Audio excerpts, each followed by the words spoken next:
Hi, everyone. Want to get started? So I want to welcome you to the 22nd annual Christmas lecture entitled Hamiltonian Past and Antiquity. Our esteemed speaker today is Ervin Knuth, who really needs no introduction since he's a wonderful pioneer in his field. He is the author of The Art of Computer Programming, which is regarded as the first and still the best comprehensive treatment of its subject, as many of you may know. He's created many important computer programming systems over the years. He has won the first ACM Grace Murray Hopper Award, the Turing Award, the National Medal of Science Award, among many others. And he's also a Professor Emeritus here at Stanford University. So without further ado, as I'm sure many of you are anxious to hear from him, let's give Ervin Knuth a very warm welcome. Do you have that sheet of paper? Yeah. Hi, it's great to see a lot of old friends and new friends tonight. So every December for a long time I've been giving these Christmas lectures, but of course a lot of you know that today is quite special because I think it's the first time Stanford or maybe any university is broadcasting a live video in spherical 3D, so that people can, so that people who aren't here in the will be able to see all the 3D things I'm going to do. Well, actually, I was thinking of inviting some dancers to go off on the side. But I'm going to tell you. I think a really cool story, stories that haven't really been told before, except I did a beta test last week at Brown University, and so now but anyway, for the people who are watching from outside, you want to do something with 3D. We did put some books on the floor. So below the camera, if you look down this way towards your feet, you should see that there are 4 books sitting there on the floor.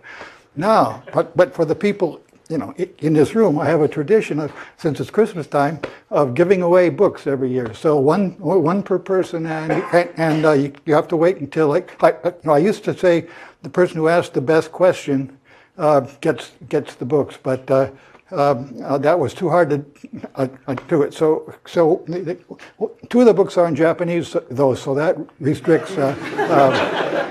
But people, I get extra copies of books when I'm an author, and I hate to just shred them, so I bring them to give them away at Christmas time. So anyway, those 4 books are there, in case anybody's interested after. Now I'm going to sit down and I'm going to tell you this wonderful story.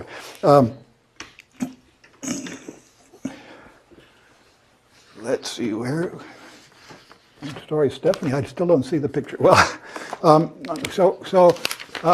now some of you. Look, I've got to zoom out. Okay. Yeah, I wanted to. They made this really nice picture, so I thought we could use this as a tie. Okay. So now, okay. So some of you have found on the internet something that I posted. I don't know, some time ago. This particular file hasn't changed since April of this year. But every once in a while I wake up in the morning and I think of something that I want to write for a future section of the book that's going to come out later, and this is going to be section 7.2.2.4 of the volume 4B someday. As I'm learning parts of the story, I put it online, and there are 5 secret files like this that enterprising people who know how to find URLs can figure out. And you get paid for any errors you find in these, just like the real one. But so I'm going to talk to you about some stuff that's in here, and a lot of the stuff I learned in February of this year, other things in the previous year. But anyway, over the years, I've been learning that this idea that we call Hamiltonian paths certainly didn't start with Hamilton, and it didn't start. It started, 1,000 years before, more than 1,000 years before Hamilton. That's the story that I want to tell you tonight. At least what I know about it now. I couldn't wait for historians to go and do it, so I had to do the research myself, hoping that real historians will explore it further and tell you what the real truth is. But I'll tell you what I was able to learn with the help of friends who speak these languages that I don't speak. Now, so what about Hamilton, though? I was talking to Helen Quinn at the faculty party earlier this afternoon, and I said, I'm going to be talking about Hamiltonian paths, and she's a physicist, so she's, you mean the Hamiltonian? No, this is different. This is something he did earlier, right after he discovered quaternions, and he made up something called the Icosian Game. And here's a picture of one of the 4 known examples of the Icosian Game.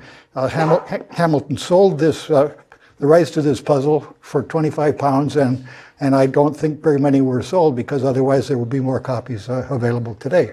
But so Hamilton got his thing out of it. But anyway, it's a beautiful thing. But the idea of the puzzle was essentially what we now call a Hamiltonian path. That is, you want to go through all the points of this network and hit each point exactly once without backtracking. And in his game, people would choose the starting place and the ending place and things like this. So now, when you look it up on Wikipedia, it'll tell you that Icosian Game is to find a Hamiltonian path on a dodecahedron. A dodecahedron is, this solid that has 12 faces. That's what dodeca means. And so you might say, well, why did Hamilton call it the Icosian Game? Because the icosahedron has 20 faces. So the icosahedron has 20 triangles, and the dodecahedron has 12 pentagons. Well, the answer is that these two solids are dual to each other. So an icosahedron has 12 vertices. Has 12 vertices and 20 faces, but the dodecahedron has 12 faces and 20 vertices. Okay, and so I got a picture of that actually in my notes, and that makes it perfectly clear. So here is your icosahedron, the triangles, 20 of them, and then dodecahedron, 12 pentagons. And so each vertex here corresponds to a face here, and vice versa. Right. So although Wikipedia says that Hamiltonian path is to go between the vertices of a dodecahedron, Hamilton described it as going between the triangles of an icosahedron, which is mathematically the same problem, but as you'll see, there's something really interesting here because of some. Well, I can show you something else before I go on. There's also something called the traveler's dodecahedron, which came out. So Hamilton did know about dodecahedron, and they had this other puzzle that is very rare. But you can find this stuff online. But here's what got me interested. Here's an image from Metropolitan Museum. Let's see, we go out a little bit. You can see this was online for the Met, but let's look up close at this. This is a picture of an icosahedron in the collection in New York, and I happen to like to see a picture of it And I said, wait, so here's an icosahedron. Look at what's on it here. We got, well, this is a theta. Everybody can see that that's a theta, right? And this, and here's what the way the Greeks wrote alpha. And here's a beta. You can see the B there. And here you can see the epsilon on the left there. And so I'm thinking, oh, well, I can't see the other. I can only see 10 faces here, but if you look on the back, you can see alpha, beta, they're probably gamma and delta, and then epsilon. And then after epsilon, you got zeta, eta, theta, iota, and it looks like this might very well be a Hamiltonian path on the icosahedron. So exactly what Hamilton, was asking for. But of course I couldn't see the back, so I had to conjecture whether this would be true or not. But I got curious about it, and I found out that such icosahedra, this goes back, by the way, to Graeco-Roman times. The dates are something like 200 BC through 400 AD, but it probably 200 AD is most likely. In all of the cases where they do know the origin was somewhere in Egypt. But I found that there were a bunch of them, and I was taking a trip to London, so I wrote to the curators of the museums there that had copies, and so here's one that I saw. Let's see, we zoom out, way out. This is in the Petrie Museum of the University of London. You can see here gosh, anybody from England tell me what that coin is? It's one of these small, I think it's kind of a nickel, 5p. This one is, again, an icosahedron with, in this case, the letters are painted on. At the Petrie Museum, they had 3 copies. This one here isn't such a, it's in different materials, and you can see that here the letters are painted after being carved in. But anyway, this was a lot of fun because the Petrie Museum is in a locked room that's open, one day a week. And you write to the curator, and they they check you out, and then you give you special rubber gloves to wear. But I was able to handle this and play with these icosahedra, and sure enough. It was a Hamiltonian path. I could go alpha, beta, gamma, delta up through the first 20 letters of the Greek alphabet. And not only was it a Hamiltonian path, but I can't help but say that it was kind of a thrill to do it. I mean, just having the object in my hand, I could imagine that the people, well, technically it's not very easy to make a icosahedron, so somebody had to spend a lot of time figuring out how to do it. But after they had it, I can imagine that they really enjoyed moving from triangle to triangle in alphabetical order, because there's something very appealing about it physically. As computer scientists, we get most of our thrills from bits, but actually every once in a while having a real physical object in your hand can be even more fun. Okay, so then but I also had written to the British Museum, which is a few blocks away, and the British Museum had also 3 examples of these icosahedra, and there I spent the rest of the day making some photographs that I could use in my book. So here's one. This is the one that I actually used in my book. It's the largest of the ones they have in the British Museum. I'll show you quickly the other 2 that they had. And this one is serpentine. The one in the book is called steatite, the material, and this is faience. And in every case, it had a Hamiltonian path. The British Museum also has a 4th one that isn't, does not make a Hamiltonian path. So of all the known examples of this kind, I would say maybe 70% turn out to be Hamiltonian when you look at all the faces, and the others are not. experimental error. But it's not a proof that the people at that time did it. On the other hand, the fact that it is exciting to do that makes it plausible anyway. But I can also, by the way, show you some examples. These come from the Louvre and from Cairo. So there are quite a lot of existing examples.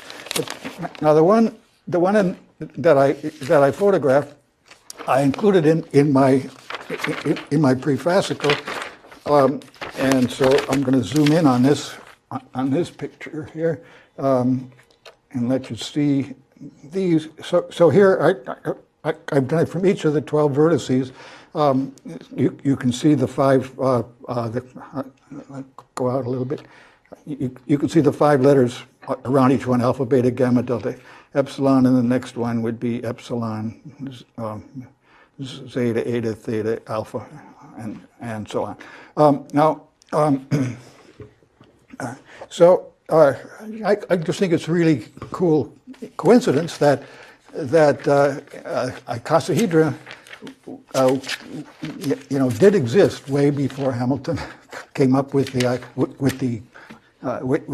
notion that it would be fun to consider going along all the triangles of an icosahedron. So now I have an exercise in here, let's see, I believe it's exercise 9. And I will show you next. We'll zoom in on that. Let me see how this works. I want to make sure you can. I'll read it to you. It says each letter in the Graeco-Roman icosahedron can be placed 3 ways within its triangular face, depending on the choice of the bottom edge, except that delta and omega are symmetrical. From this standpoint, the fact that pi and upsilon share the same bottom edge in the example from the British Museum is a little bit disconcerting. So redesign that layout for the 21st century. This is the exercise. So that in first place, we're going to use Roman letters A, B through T to replace the Greek ones. Secondly, the bottom edge of the next letter is always obtained by going up to the left or up to the right of the current letter. And then third, it makes a cycle so that when you get to the 20th letter, you come back and one more step takes you back to where you started. Okay, so that is the 21st century version of the thing. And if we look at the answer to exercise 9, I show what such an example would look like. And in a sense, actually, Hamilton knew that the answer was unique up to obvious transformations, like starting the cycle at B instead of A, or going backwards, or taking a mirror reflection. So there's only one answer to this problem, essentially. And I said, well, it would be nice to own a 3D printed object like this. So at the beginning of July, I had an interesting letter in my mailbox. Wait a minute, from Krakow, Poland, and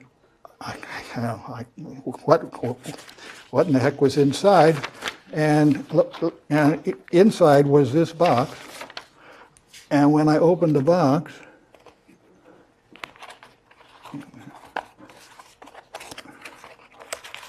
look what I found. Can you see that? It's black. You can't.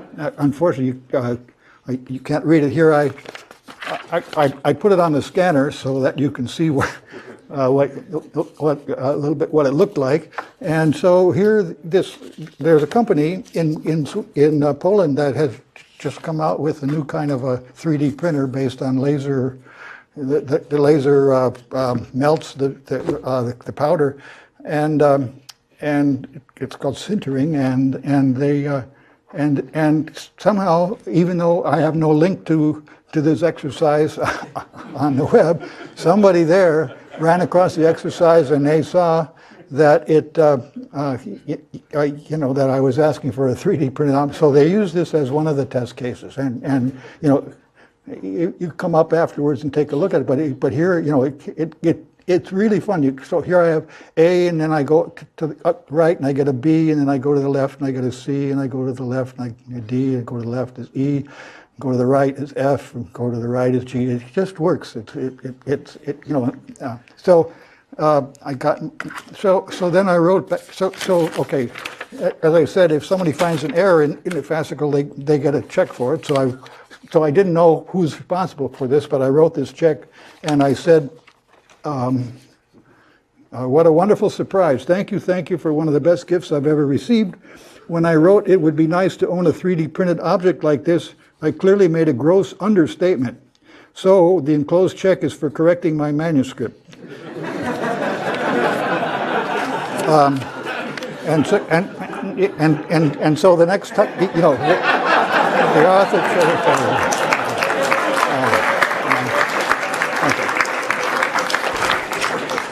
all right, so that's the first of three stories I want to tell you tonight. This takes Hamiltonian paths with high probability, but not certainty, back to maybe 200 AD.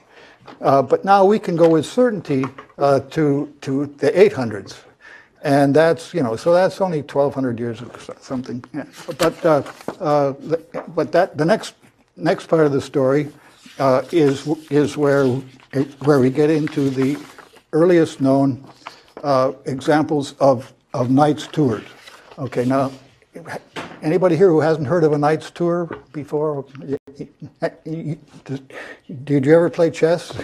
Okay, so anyway, the game of chess was invented about, I don't know, 600, 700 in Persia and or India, probably India,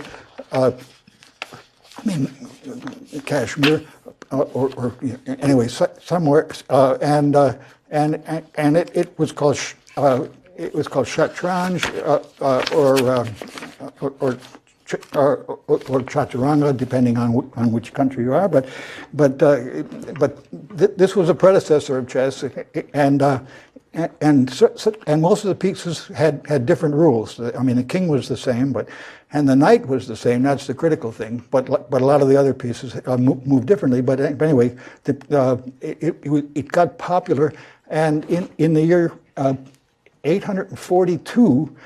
There was a man in Persia named Al-Adli who published a book about shatranj, and he was the current world champion. And he included in his book a knight's tour.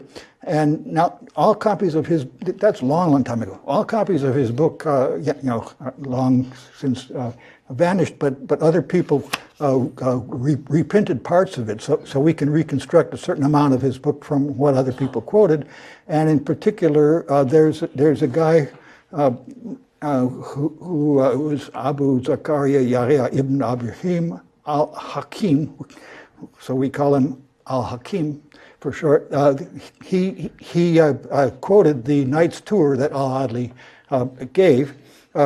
And so this is a Hamiltonian cycle. This is not it's actually a closed tour on the bath. And Al-Hakim also gave another tour which is not closed. It starts, well, here's a picture of the Adli's, which is closed. And here's a picture of Ibn Mani's. And Ibn Mani, nobody knows anything about him. He's mentioned only on this one page of Al-Hakim's manuscript, and we tried to identify other people by other ancient people by that name, but it looks like the other ones were definitely different people. So these are the earliest known examples of knight's tours, and this one is dated 842. This one we don't really know, except there's good reason to think that actually this one was invented before this one, because it's much easier to come up with, and there's tens of thousands more knight's paths than knight's tours. It probably, this one being more primitive probably was an earlier conception, but that's it's only conjecture. Anyway, these are the two earliest ones, and all knowledge comes from a single manuscript of Al-Hakim's work. Now, Al-Hakim wrote 300 years after Al-Adli, and the manuscript is 300 years after that. So when you're looking at these old things, you're lucky to get information at all, and maybe there were lots and lots of other Knight's tours and things written, but nobody nobody kept good track of them, and so some people thought that it was sinful to play chess and so on, so books get burned. But anyway, so I learned about this that there was this one manuscript that told about these tours. And so, there's a long story about the manuscript. I don't want to go into details, but anyway, at the beginning of like 1903 or something like this, Harold Murray, who wrote the definitive history of chess, and his father was the founder of the Oxford English Dictionary. Anyway, he learned of this manuscript that it was in the possession of Mrs. John Rylands, and the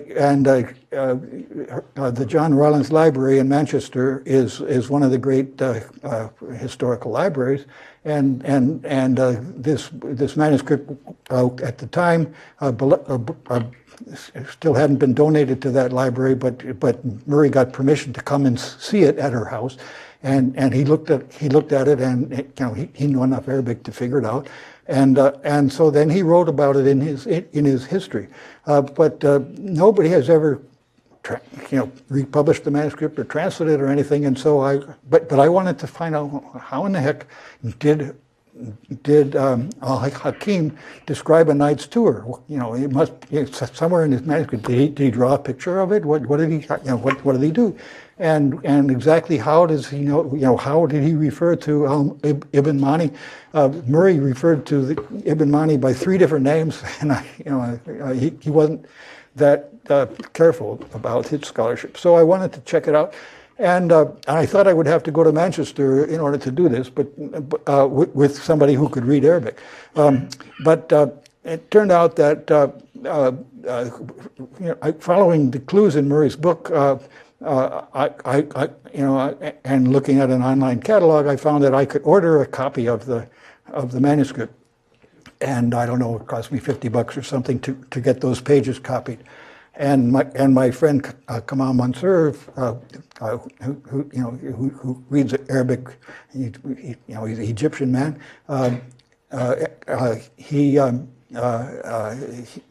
So I brought the copies over to him so he could show me what it was. Well, it turned out it was the wrong book completely. It was something had nothing to do with chess whatsoever,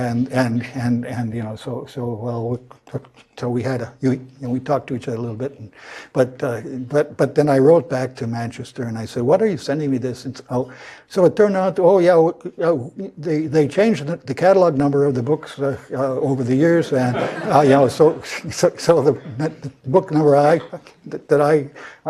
said had nothing to do with, but I said, but I also gave you the title and all this. So finally I got. I've been going through all kind of bureaucrats that had me fill out forms and stuff to get the copies, and I said, "Look, I paid this money and I got the wrong thing, and what should I do?" So finally, I got to talk to a senior librarian there, and it turned out that they had digitized the darn thing, and it was already online, but nobody, and so they told me the URL. So then I could get the thing, and okay, well, I could go on telling you. This is a lot, but anyway, you get some idea as to how much fun it is to do. Try to look at source material. My major failing as a teacher was that I wasn't able to get a single one of my 28 PhD students to realize what a thrill it is to work on source material. But maybe one of you in the audience will get some idea of it. But anyway, here is the page that on which all this earliest Knight's tours rely. So at the top of the page, it says something like, "Here's a way for the knight to kill everybody without leaving anything," or stuff like that. But then I zoom in on this particular. Here is a chessboard with Arabic written in it. The manuscript is Persian. I'm trying to learn what's on the screen here. You can see an 8x8 now. Yeah, okay. Yeah. The guidelines I have here don't match perfectly with what you can see. So all right. So now, but the key thing is that there's a poem down here. And well, I got some things written in the poem. So for example, this Arabic word here is the one that appears up in this corner. Let's zoom out a little bit more. So now this one is here. The next word is this guy, and then this one is F6 is up here, and then the next one is H7, which is here. And so, so in other words, here we've got a poem that has 64 words in it, and then by pattern matching, and of course, if I could read Arabic, it would be easier, because the pattern matching wasn't so easy. The handwriting is pretty atrocious, but I actually did it. I took Photoshop and made a big copy, and and little by little, I was able to match everything up. So this tour on this one is the one of Ali, and these 64 words are jump across according to a Knight's tour, and at the bottom it says this poem is housed according to the right path of the knight. Literally, it means distributed according to a knight's path. And then the one below it here is where it talks about Ibn Mani also having discovered a knight's tour, and this one is Ibn Mani's tour, the one that I think is probably earlier. And again, the same idea, but it's a different poem and a different path there. So that's the way. That's the way. This is the source of the earliest known Knight's tours, which is a real, definitely a Hamiltonian path. So we got Hamiltonian paths traced back to the 800s. Now, but the next page of this Arabic manuscript, the flip side of it is this, which says, now here's another way to describe that the first of those tours, and now and here I've written a few things on here. So this is Arabic for first, and it's second, third, and there it says fourth, fifth. You get the idea. Sixth, seventh, eighth, ninth, 10th, and then it goes into other things which apparently use an old notation that my friend didn't know. But this is clearly Arabic for 30. This is a 3, the way they write a 3 and a 0. Even though Arabic is written from right to left, they still write Indo-Arabic numerals the way we do with the units digit at the right. So they actually thought of the units digit coming first. So this is 40, and this is 30, and this is 20, and so on. So here was another way to give the tour. Instead of taking a poem and rearranging the words, they presented it as a matrix of numbers 1 to 64 in some old Persian-style numeral system. Okay, so that's like if we went to modern notation, then this would be this would be what that Arabic page does. Okay, now, as I say, some people have talked about this manuscript and saying, in general, on page such and such, there's a description of problems, interesting problems, and some of them mention that something about a nice tour, but no real explanation of the notation or anything, as far as I know, has ever been published. And I'm sure there's, somebody really looks closely into this manuscript, they'll find all kinds of other interesting detail. Now, you might say, well, why didn't they draw a path picture like this? Why didn't they do one of these things? Well, that wasn't invented until, as far as anybody knows, that wasn't invented until the 1700s, about 1750. There's a book, 1766, in Italy, about chess. The first time a knight's tour was actually drawn in this, this kind of a fashion. Okay, now let me then go to the third part of the story. So I've told you about the Greek-Roman part and the. Oh wait, no. Yeah, I guess that's fine. And so now let's go to the third part, which is about India. And so in fact, here we go back even earlier than Al-Adli, but it's not a tour of it's not a nice tour of the entire chessboard, but only on half of a chessboard, a 4x8. So the earliest known, this goes back before Al-Adli, but it's 4x8, not 8x8. And here's a knight's half tour. Okay, now on a 4x8 you can't make a closed tour.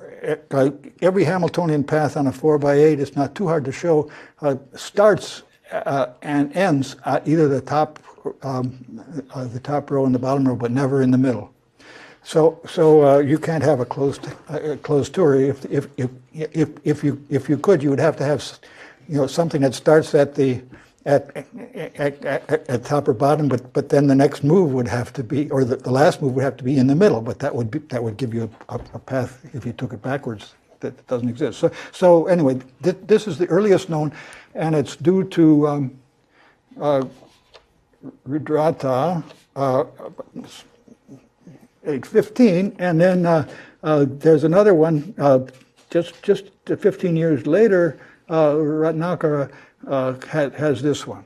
So we have, and now, of course, I ask the same question. How did these people describe their nice tour? They didn't draw a diagram like this.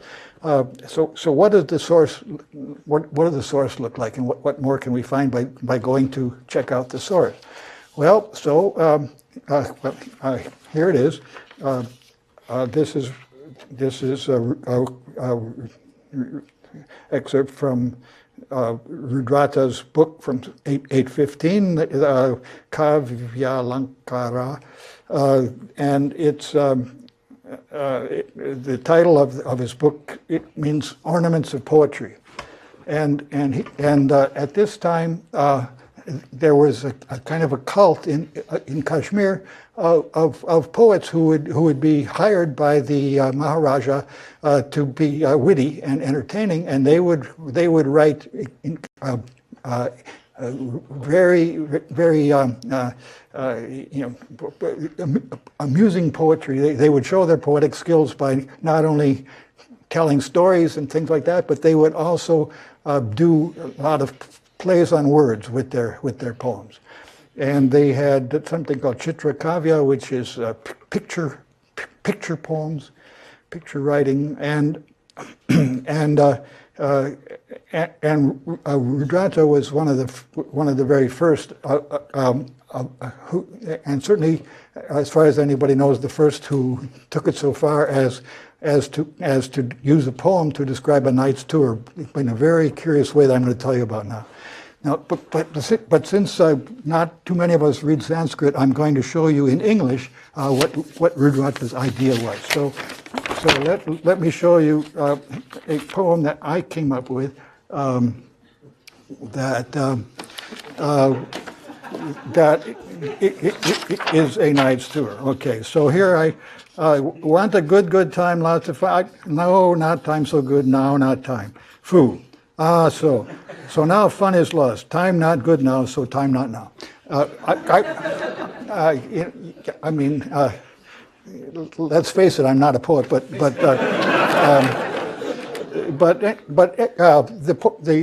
in fact, I was thinking that instead of want, I should say vaunt here, because it sounds like a foreign accent. But anyway, but let me show you the idea of it. So you see, this poem can be read in two different ways. So I start here, and I want a good time. So want a good. Good. Oh, I can go down here too, can't I? I see good. Then good time. Good time. Lots of fun. Okay, so let me go good. No, I'm sorry about that. Let's come down here. Good. Good time. And then lots of fun. Well, here I have lost instead of lots, but that's poetic license. So lots of fun. Okay, right? Okay, now not time so good. So now not time so good. Now not time. All right, here we are. Now not time. Foo. Okay. So. Oh wait, actually, there are two choices for so here. I don't know which one it is, but the next one is so in both cases. So I'll have to leave this. Okay. So now fun is lost. So now fun is lost. Lots. Time not now good. Time not now good. So time not now. So that's when I want to do the so. So time not now. Well, there we are. All right.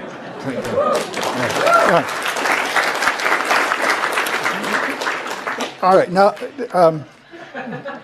that's the idea. So if so I had to have a poem there's 12 different words here, and I had to have a poem so that 1, 2, 3, 4, 5, 6, 7, 8, 9, 9, 10, and so on. It's also equal to 1, 2, 3.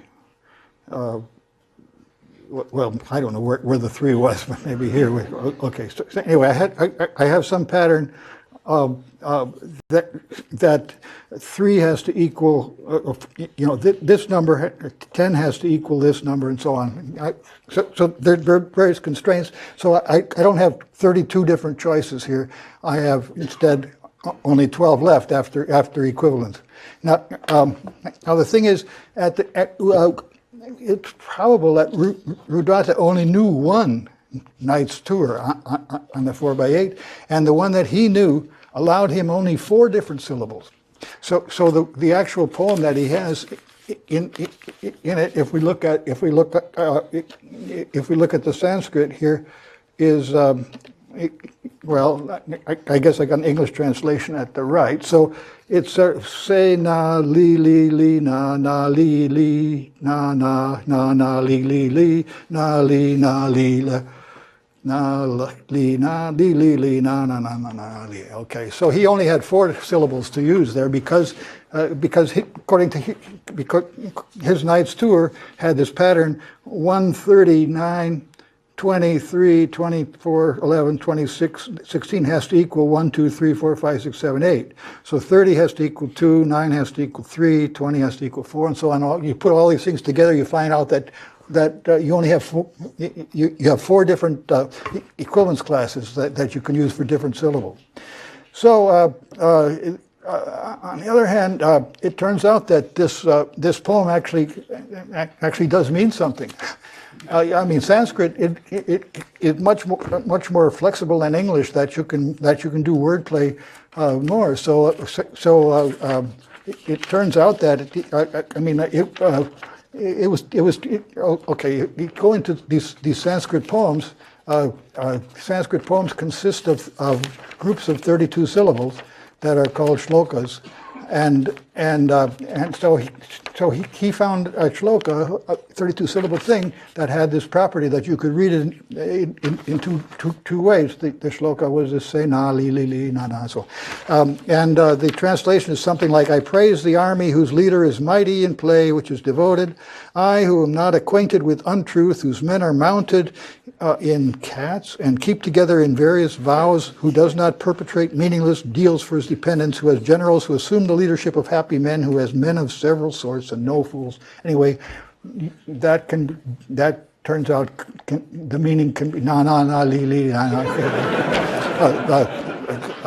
Can actually do that in Sanskrit. So that's a wonderful thing. Now, how did people know that he was doing this?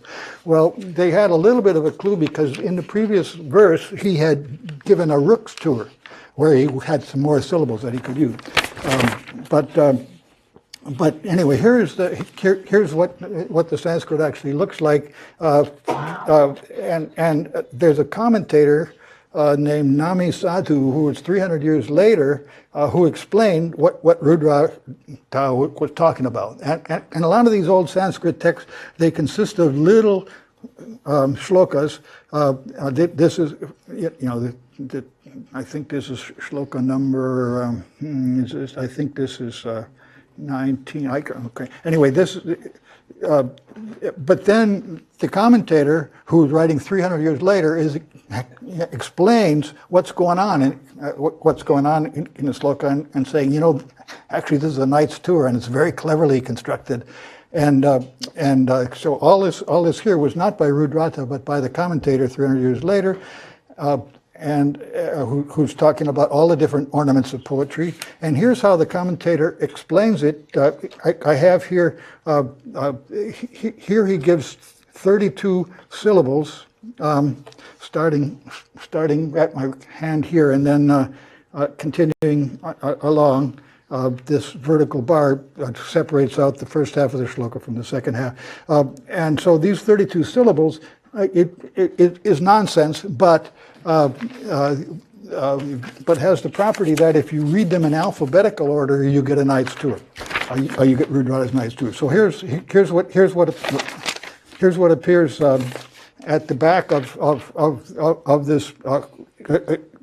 this edition. On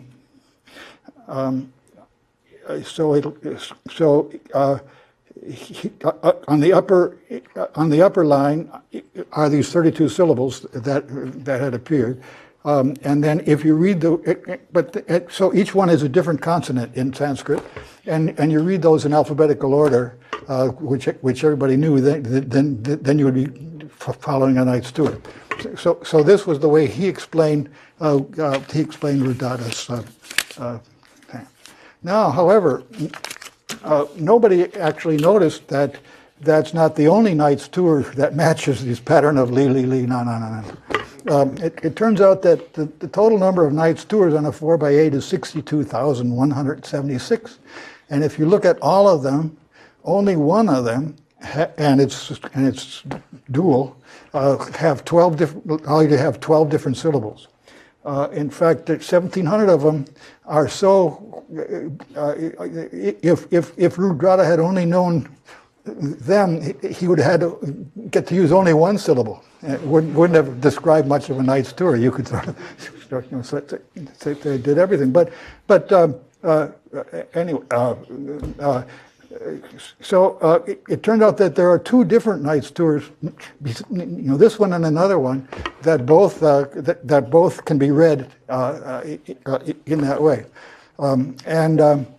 and so nobody really knows what his original knight's tour was. And this commentator 300 years later however, was evidently preserving a tradition that had been handed down separately. We don't have any printed evidence of it, but it turned out that the same night Stewart showed up several times later in different parts of India, so it must have gotten, the word must have gotten around. Okay, so that's the story of the very first one. But Ratnakara had a better idea. He said, instead of giving one shloka that you read in both ways, and so you only get a chance to use 4 syllables, I'm going to do 2 shlokas. I'm going to write 2 poems, and each one is a poem. But if you read the second poem in the order of the first poem, then you get a night's tour. So here's an example in English of what Ratnakara did. Okay, I'll zoom out a little bit. Can you see this? All right.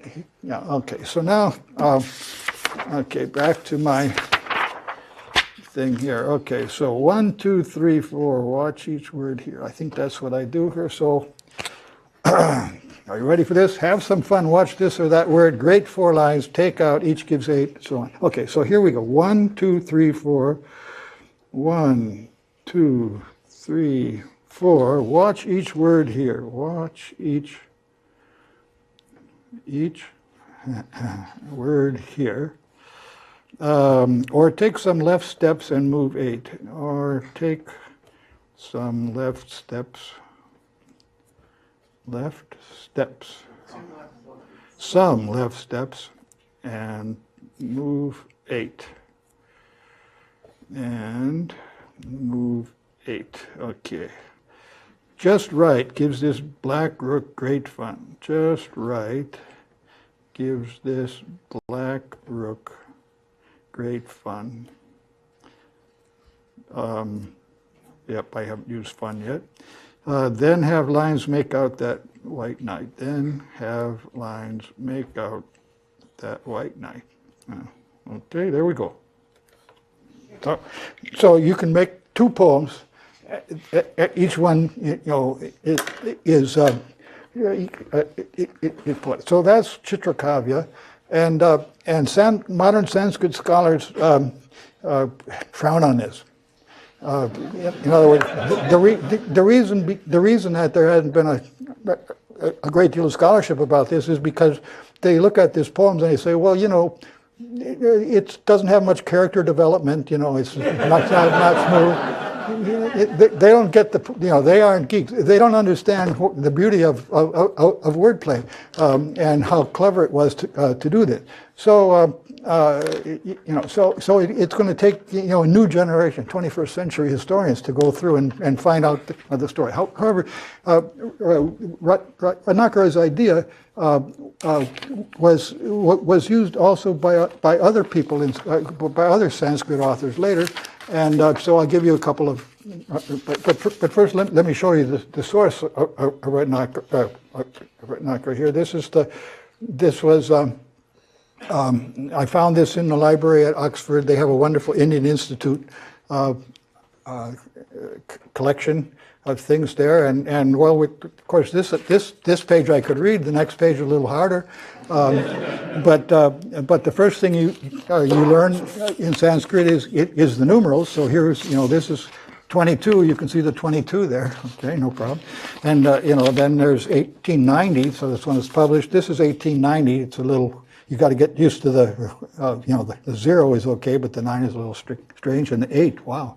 But numerals you get real easy because every page is numbered, so immediately you know what 1, 2, 3, 4, 5, and so on. Okay, so then here's the source where those 2 shlokas are. These 2 lines are the first shloka. It's number 145, and these 2 lines are the second shloka. And then here's commentary by somebody else explaining them. So here I'll show you blown up. What happened? This what was on that screen, and if we rearrange the 32 syllables in a grid, this is what we find. And it's not quite a perfect match. Call this 1, 2, 3, 4, 5 up to 32, and this would be 26, 11, 24. But 5 and 20 don't match the 5 and 20 here. Now, that's either because of a copying mistake or because of poetic license. But the other 32 definitely match perfectly. And when somebody's copying this thing and doesn't have a clue about chess and so on, it's easy to see that if you have to go through a noisy channel, then some of these syllables will get corrupted over a period of 1,200 years. Okay, now. All right, so that's so I jump another 200 years. This is King Bhoja, about 1050, and he has a work called Sarasvati Kantavarana, and this document is now online from Oxford, and there are 3 editions of this that I found in the library. This is from the 1880s. And I chose this one mostly because it has the nicest picture on the cover. And then here's a shloka and another one that give a knight's tour by Ratnakara's way, but the knight's tour that gives is Rudrata's tour. That's why I say it's known that Rudrata's tour must have been passed around by some other channel. And similarly, here's a work from 1313. This is by Deshika, and I'm showing here the Tamil version of his poem, the very famous poem, Paduka Sahasra. It's a poem about the sandals of Lord Rama, and there's a cult that recites this poem every year and makes a pilgrimage and so on. In this particular one, the poems are given here, and then there's commentary in Tamil explaining that this is a knight's tour. Again, the same tour as Rudrata had. Okay, now I got one more chapter of the Sanskrit story to show you, and this one is something that I found that's actually digitized on the Internet Archive, and it is the Manasolasa of King Someshvara, the refresher entertainer of the mind. And King Someshvara ruled from 1127 to 1138 in Karnataka, and he probably wrote this early in his reign because later on he was involved with wars and stuff. So, but he was a very clever guy, and he wrote this quite a lot of interesting literature, and this is volume 3 of a kind of encyclopedic work of entertainments for intellectuals, and volume 1 and 2 were translated long before volume 3, because volume 3 gets into stuff that the translators have a lot of trouble with, like chess. And he had a brand new idea for how to describe a knight's tour, and in fact, he's the only one who gave it 8x8 tours instead of 4x8 tours. So here in India we have actually his tour, I believe, is the third. It is the third Hamilton knight's tour on an 8x8 board. The other 2 coming from the Persian side of things, and so his idea in the Manasolasa is to give an 8x8 array for the chessboard, and here I've given an English version of how that would work. So each row you give a consonant, and each column you give a vowel. So, for example, ba, be, bi, bo, boo, ba, bi, bo, bow. Da, de, di, do, do, da, di, dow, etc. through sa, se, si, so, su, sa, sa, sa, sao. Boy, this is a tongue twister. So, okay, now, now he says, if you want to remember a nice tour and impress your friends, all you have to do is memorize a nonsense verse, and it's pretty, and it's pretty easy. It's pretty, the way the human brain works, you can do that. So all you have to do is, sa ni su nai lao fi bao de fo bu di ba fe la ne so, and and you can learn that. And so, you can go down and write out your night's tour. Okay. So in Sanskrit, I got the page here somewhere to show you what it looked like. Somewhere must be okay. Well, Manasalasa. Okay. I vowed that I was going to keep these pages straight and be very systematic about how I did it. However, well, anyway, it's in there, and it's an 8x8. It's an 8x8 grid using Sanskrit consonants and Sanskrit vowels, of course. Okay, so that's the story about way back when how Hamiltonian paths were enjoyed by people who lived way long time before Hamilton, and there's a continuous history then through medieval times and so on. In India, there's a knight's tour from the 18th century that shows interesting symmetry. That things that are 32 moves apart are antipodal on the board and things like that. So I really believe that we can justly call this the earliest the earliest graph theory problem for sure, known to human civilization. It's the root of the people trace graph theory back to Königsberg Bridge problem in the 18th century, but no, this problem has a long, much longer pedigree, and I believe this is just the first time part of the story is told, and when people start looking more at these sources, then we'll find out a lot more about what went on. Okay, so thanks for listening.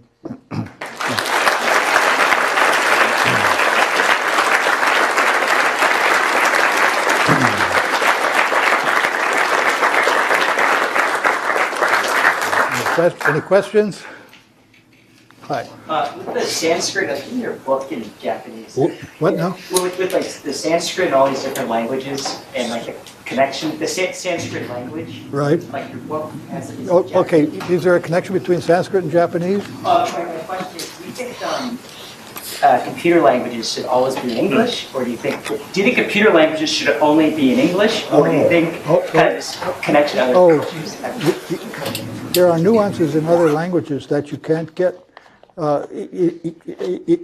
and conversely, there are things I can say in English that that people can't say well in French and Japanese and whatever. A lot of the languages that seem to thrive on the ambiguities that they have. A lot of beauty comes in not being precise too. So, like a computer language, when you're talking to a computer, you gotta you want to know what you're saying, because the computer might blow up. But natural languages take advantage of ambiguity in order to say things that are hard to say in other words. So, but no, I don't like to say that one language is superior to another, and it's really hard to. However, of course, I know that I'm limited because I can pattern match pretty much, but then it's fun to work with friends, and I can find something and point them to that page and say, now tell me about this page. And so it's fun for me to learn enough about it to get the idea of it. it takes scholars and other people to interpret it, even in English to properly understand Chaucer and Beowulf and things like that. Those are different days. It's even hard to understand things from the 90s. Given your success with the 3D printed object, what requests are you going to put into your next unpublished journal? I got my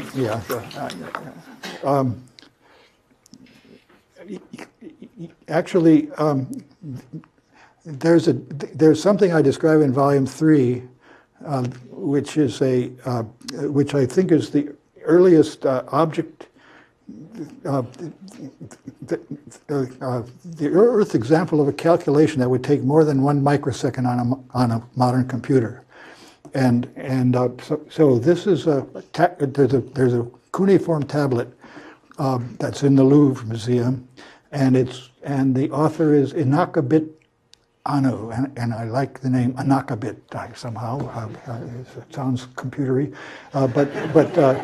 but he computed a table of reciprocals in floating point base 60 arithmetic, and I talk a little bit about it. I wrote a paper about ancient Babylonian algorithms, but anyway, in order to do that calculation with the primitive things available at that time, and then to present these reciprocals in sorted order, which was a major task even today if I had a typewriter or something like that.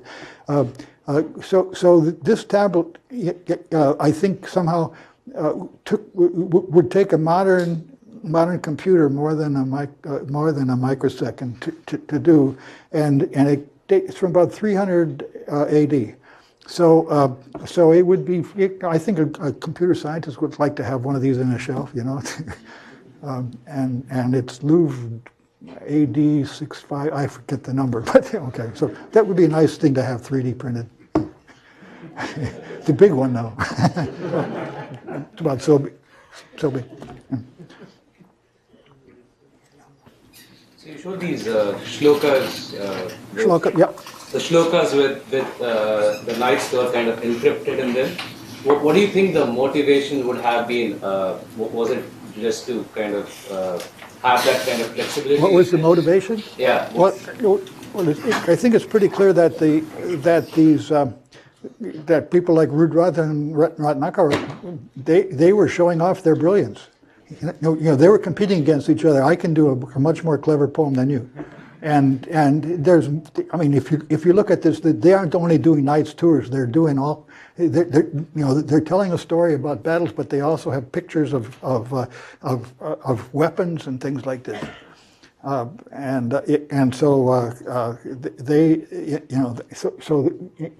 tour was only one of the arrows in their quiver. And that was also their job. I mean, in other words, the best poet gets tenure. Way in the back. So modern, tabletop games use these icosahedra with adjacent faces as. I'm sorry, I can't hear you at all. So modern tabletop games. Modern tabletop board games. Modern tabletop board games use these 20-sided dice with adjacent faces to count from 1 to 20. And what were these ancient, as opposed to what were these things used for? Nobody knows for sure. There's no contemporary literature that says much. Although there's a text that seems to say there's one text that seems to say you choose a letter by lot, and so that meant that might refer to having some kind of a way to roll something and get a Greek letter, and that's in a document that described divination. So it's something analogous to the I Ching in China, where you have in China they have ways of rolling of taking sticks and getting a hexagram, a pattern of 6 zeros and ones essentially, and then you can look up one of the 64 hexagrams, and then that suggests a concept on which you can meditate, or you can say, what's the answer to my problem, and then a little bit like a Ouija board or something like this. So it's possible that it was used for some kind of divination, but it's also possible that, as you say, it was used in a board game,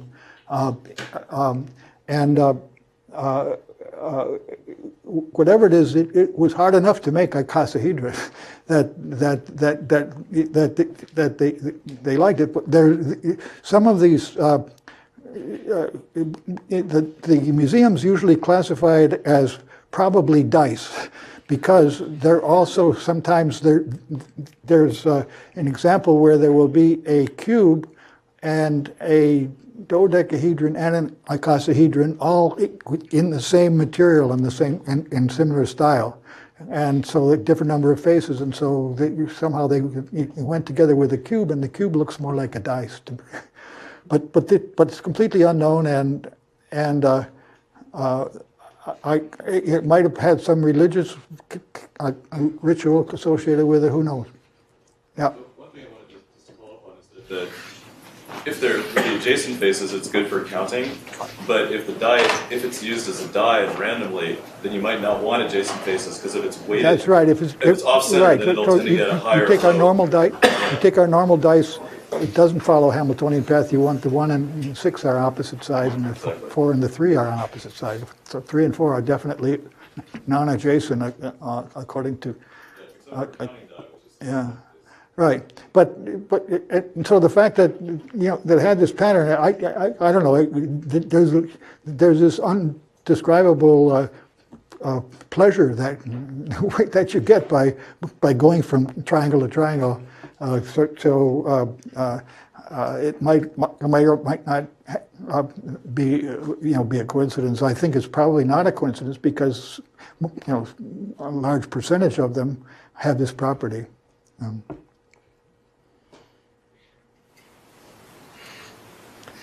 Thanks a lot. Merry Christmas to all.